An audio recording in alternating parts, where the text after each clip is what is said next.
My dear brothers and sisters in Jesus Christ, welcome to the 31st Sunday of the year.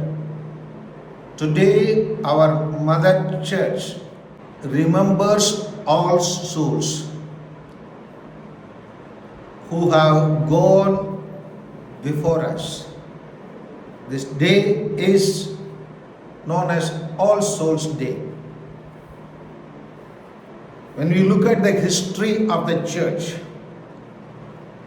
this is a day annually set aside by Holy Mother Church to remind us of the value intrinsic in recalling our dead departed, indeed all the departed in purgatory, and praying for the repose of their souls. This feast was established in 1998 by Saint Odilo, first abbot of Cluny, to enable his monks to offer special prayers for the departed. This Clunic practice gradually gained popularity and spread to parts of Europe and Latin America, later to the whole world. The date which became particularly universal by the end of the 13th century was so chosen as to immediately follow the feast of all saints, which we celebrated yesterday. Thus, having honored the church triumphant in heaven on 1st of November, the very next day, the church militant on earth, with the due concern, turns her gaze unto the members of the church suffering in purgatory, thus demonstrating in no unmistakable terms the supernatural bond of the communion of saints. The Council of Trent also officially declared that the souls in purgatory benefit from and need the prayers and works of charity of all Christian believers as spiritual help in eventually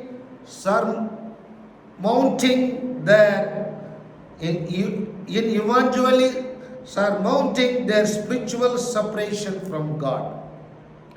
Catholic tradition regarding All Souls Day centers on the belief that even though some who have died presently in a painful state, they nevertheless experience some joy in knowing that they will in time be fully united with the Creator in His glory and happiness. Accordingly, the church has enriched with a plenary indulgence the custom of visiting the cemetery to pray for the deceased during the octave of November 1st to 8th of November.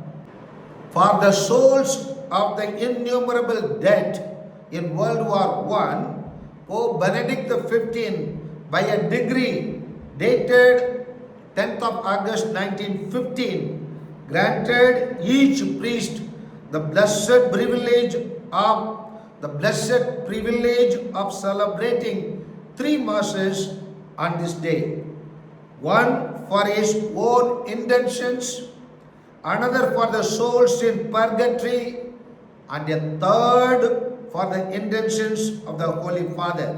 Thus, this day is considered as a day of hope, which focuses on honoring the dead, the communion of saints, and the hope of heaven, often including prayers for the departed and reflection on our own mortality too.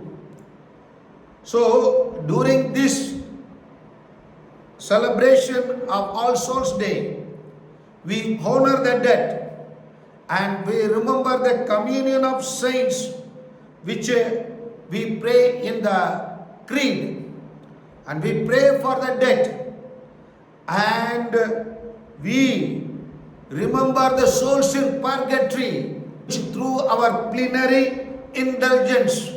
Plenary indulgence means total forgiveness of our sins, which will be attained by our prayers and petitions and fasting for our own near and dear ones who have gone before us. It teaches a lesson how to confront the mortality which is unavoidable for each one of us, because whoever is born on this earth one day has to meet death.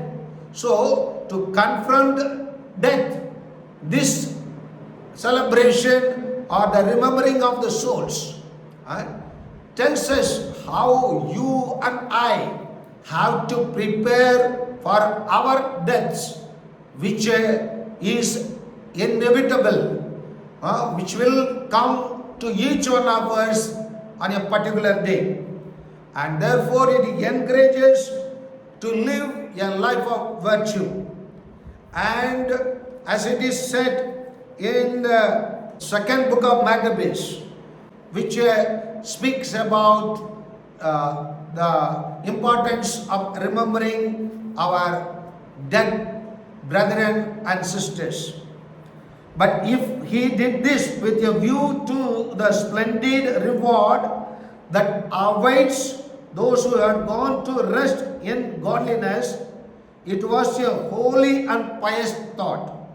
Thus he made atonement for the dead, that they might be freed from this sin.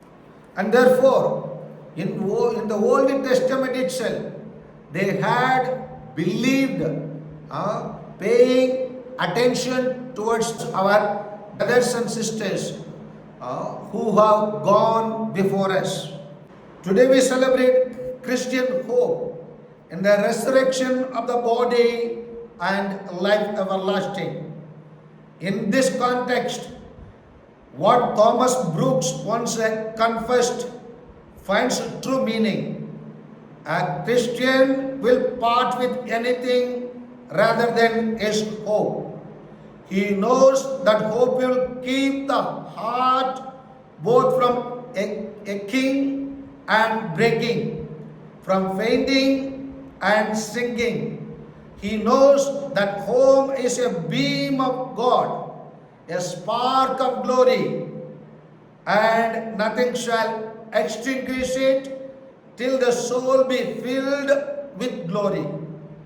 On All Souls Day, we pray for all the faithful departed, believing that our prayers for the dead will help cleanse those souls in order to prepare them for the vision of God, which what makes a Christian's vocation worth living is Jesus' promise.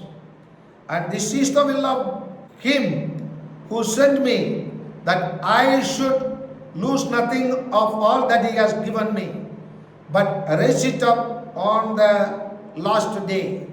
St. John's Gospel, chapter 6, verse 39. For those who believe in Christ, death is not the end of life. It is actually an entry into eternal life.